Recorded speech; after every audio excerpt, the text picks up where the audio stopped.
हम लोग function of central bank पढ़ रहे हैं और कल हम लोग सेंट्रल बैंक का बेसिक, बहुत इंपॉर्टेंट और बहुत बेसिक हम लोग ने पढ़ा कि सेंट्रल बैंक है क्या, काम कैसे करता है, उसके गवर्नर कौन है, वो इस्टेब्लिश कब हुआ। लेकिन आज हम लोग उसके फंक्शंस पढ़ेंगे। ठीक है, मैंने बहुत मिनिमम लिखा है, इसमें बुक में बहुत बड़ा बड़ा लिखा हुआ है, उतना किसी को याद नहीं होता, दिमाग में भी नहीं रहता। मैंने मिनिमम लिखा है और कंसेप्ट हम लोग समझेंगे, शॉर्टकट में समझेंगे ताकि हम लोग याद रख पाएँ सारे चीज को, क्योंकि एग्जाम में ये क्वेश्चंस बार बार पूछे जाते हैं 12th के पेपर में, तो आप कैसे लिख पाएंगे, आपको कंसेप्ट याद नहीं होगा। तो आप देखिए क्वेश्चन, देखिए यहाँ पे मेरा टॉपिक है फंक्शन ऑफ सेंट्रल बैंक। तो सेंट्रल बैंक के बहुत सारे फंक्शंस है, ठीक है, हम लोग वन बाय वन सबको पढ़ते हैं। पहला फंक्शन क्या है कि वो करेंसी ऑथोरिटी है इसके पास, ये नोट छापने का मशीन। पहले सबको गांव में सारी जगह में लोग आरबीआई को, सेंट्रल बैंक को नोट छापने वाला बोलते थे, लेकिन इसके पास क्या है, करेंसी ऑथोरिटी, इसके पास एक राइट है, ठीक है, इसके पास एक लीगल राइट है कि ये नोट को प्रोड्यूस कर सकता है, उसको पब्लिश कर सकता है, उसको वो प्रोडक्शन कर सकता है नोट का, तो इसके पास ये लीगल राइट है। ठीक है, इसको हम लोग क्या बोलते हैं, इशूइंग करेंसी, करेंसी को इशू कर सकता है, उसके पास ऐसा राइट है, और ये नोट को छापता है या नोट इशू करता है, इसलिए इसका नाम क्या है, इसका एक और नाम है, इसका नाम है बैंक ऑफ इशू। इसका नाम क्या है, बैंक ऑफ इशू, क्योंकि ये नोट पब्लिश करता है, नोट इशू करता है, इसलिए इसका नाम है बैंक ऑफ इशू। ठीक है, और एक चीज बहुत इंपॉर्टेंट जो कि कल मैंने बताया कि जितने भी कॉइन्स हैं और 1 रुपए का नोट, ये सब जो भी है ये मिनिस्ट्री ऑफ फाइनेंस के हाथ में है। ठीक है, वो किसके हाथ में, जितने भी कॉइन्स हैं, जितने भी कॉइन्स हैं, सारे सिक्के और 1 रुपए का नोट, वो मिनिस्ट्री ऑफ फाइनेंस के हाथ में। लेकिन जितने हमारे 200, 100, 500, ये सब जितने भी नोट्स हैं, ये सारे किसके हाथ में है, सेंट्रल बैंक के हाथ में है। ठीक है, इसलिए सेंट्रल बैंक को हम लोग क्या बोलते हैं, बैंक ऑफ इशू। इसके पास लीगल राइट है कि ये नोट प्रोड्यूस कर सके, नोट का प्रोडक्शन कर सके, मतलब नोट छाप सके, नोट इशू कर सके, इसलिए इसको हम लोग क्या बोलते हैं, बैंक ऑफ इशू। याद रखिएगा, करेंसी ऑथोरिटी इसका एक फंक्शन है। यहाँ पे सेंट्रल बैंक को क्या बोलते हैं, बैंक ऑफ इशू, क्योंकि सेंट्रल बैंक के पास लीगल राइट है कि वो नोट इशू कर सके। समझ में आ गया क्या है फर्स्ट पॉइंट।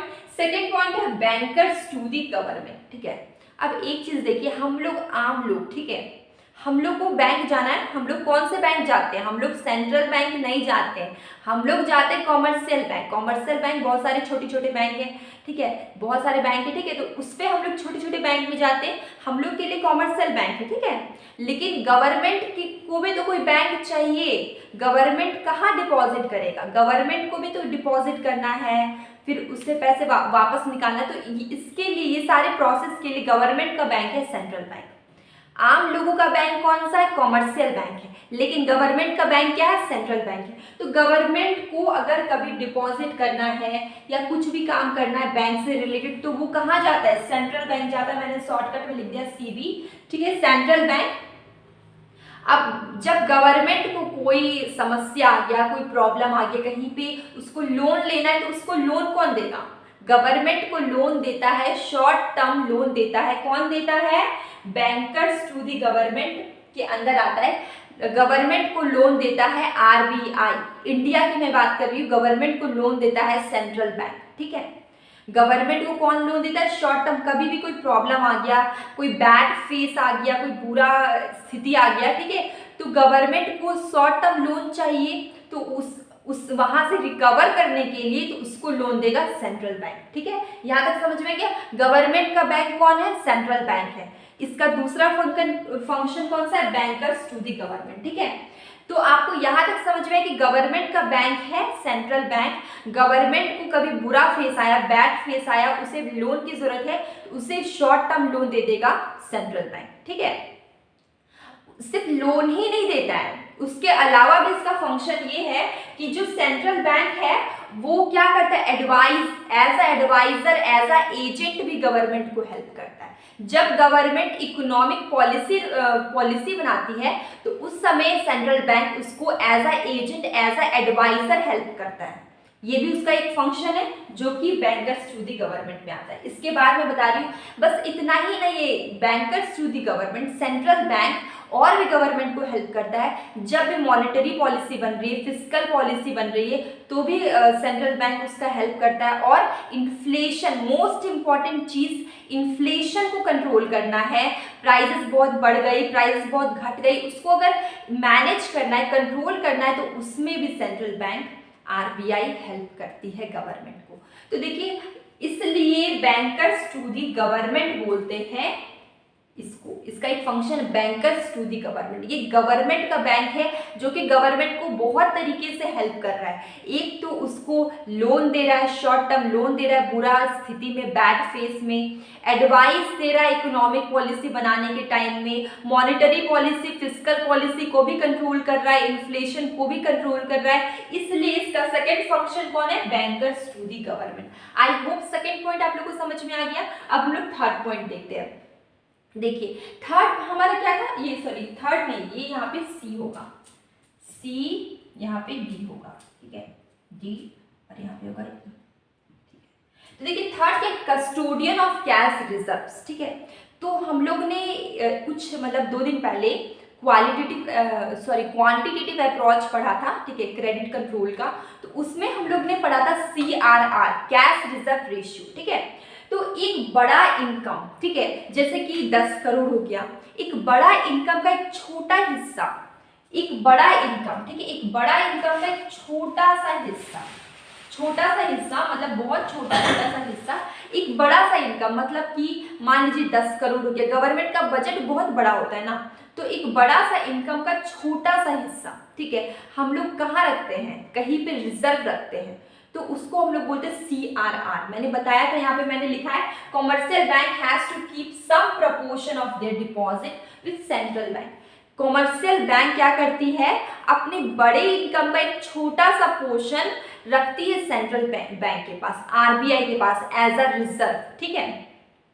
आपको क्लियर हो गया होगा, कॉमर्शियल बैंक अपने बड़े से इनकम, जैसे कि 1 2 3 4 5 6, एक बड़े से इनकम का एक छोटा सा हिस्सा रख देती है सेंट्रल बैंक के पास। तो जब वो बड़ा इनकम का छोटा हिस्सा रख देती है एज अ रिजर्व, तो इस चीज को हम लोग बोलते थे कैश रिजर्व रेशियो, CRR, ठीक है। तो ये जो है इसका फंक्शन है कस्टोडियन ऑफ कैश रिजर्व। तो ये जो सेंट्रल बैंक है वहां पे रखती थी, इसलिए वो यहाँ पे एक फंक्शन बन गया custodian of cash reserve.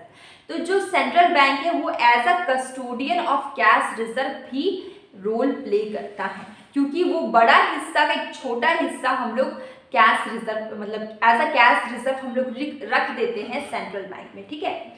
Commercial bank रख देती है सेंट्रल बैंक में। तो ये वाला पॉइंट आपको समझ में आ गया, कस्टोडियन ऑफ कैश रिजर्व मतलब कि कॉमर्शियल बैंक पूरे मतलब पूरा इनकम, जितना पूरा बड़ा एक इनकम है उसका बड़ा एक अमाउंट है, उसका छोटा हिस्सा, एक छोटा सा रिजर्व, छोटा सा हिस्सा वो रख देती है एज अ रिजर्व। कभी कोई प्रॉब्लम आ जाए तो रिजर्व वो रख देती है, किसके पास रखती है? सेंट्रल बैंक के पास। तो इसी को हम लोग बोलते हैं कस्टोडियन ऑफ कैश रिजर्व, ठीक है। इसके बाद है लेंडर ऑफ लास्ट रिजॉर्ट, ठीक है। कॉमर्शियल बैंक, ठीक है, सबके पास भटक रही है पैसे के लिए, अदर सोर्स के पास भटक रही है, उसको पैसे चाहिए, उसका स्थिति खराब हो गया है, ठीक है, कोई पैसे नहीं देगा।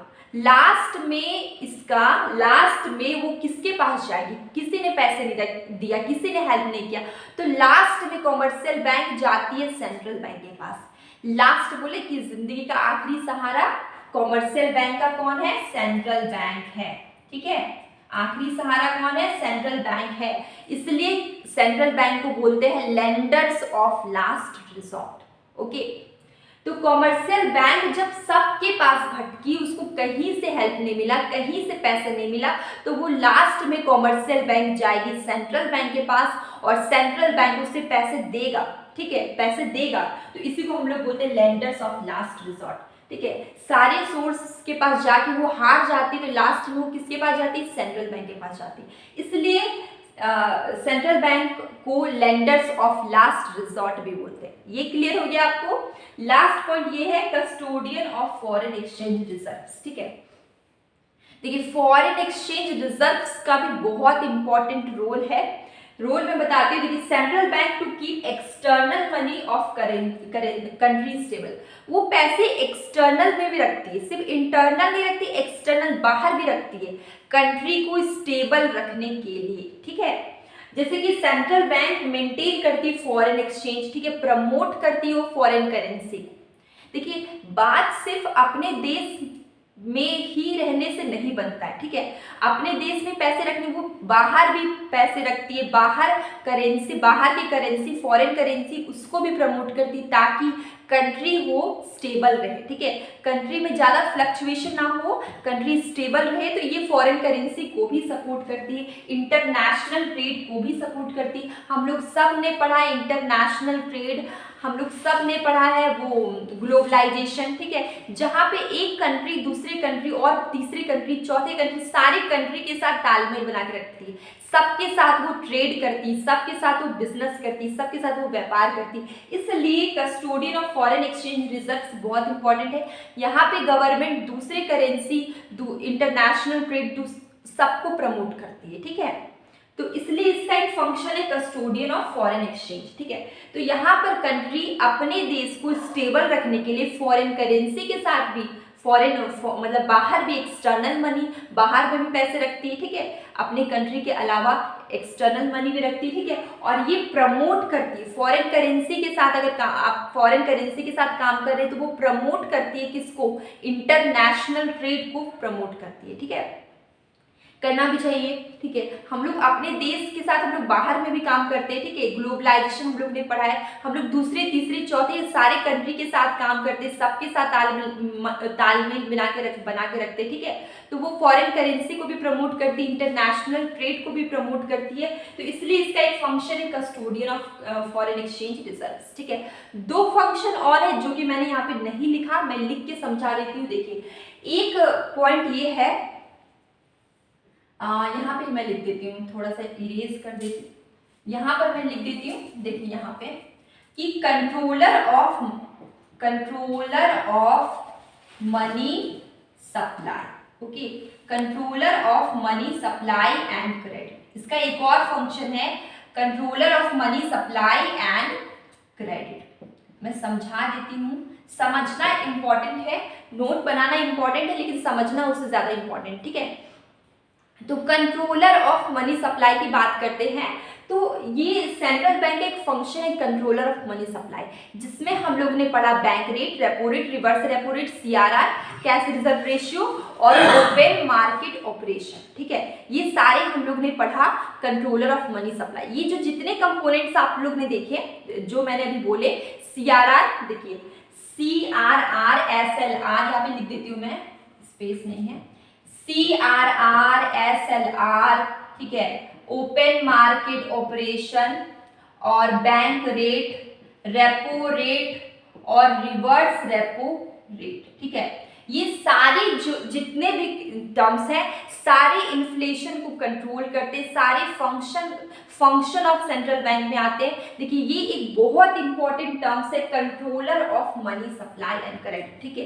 तो मनी का सप्लाई तो होना जरूरी है, ठीक है, क्योंकि मार्केट में ट्रेड हो रहा है, लेन देन हो रहा है, तो सप्लाई तो होना चाहिए, लेकिन उसको कंट्रोल करने के लिए, उसको रेगुलेट करने के लिए ये सारे टर्म्स बनाए गए, CRR SLR, open market operation, ये सारे मनी सप्लाई को कंट्रोल करने के लिए, इन्फ्लेशन को कंट्रोल करने के लिए बनाए गए। तो ये सारे टर्म्स इंपॉर्टेंट है as a function of central bank, ठीक है।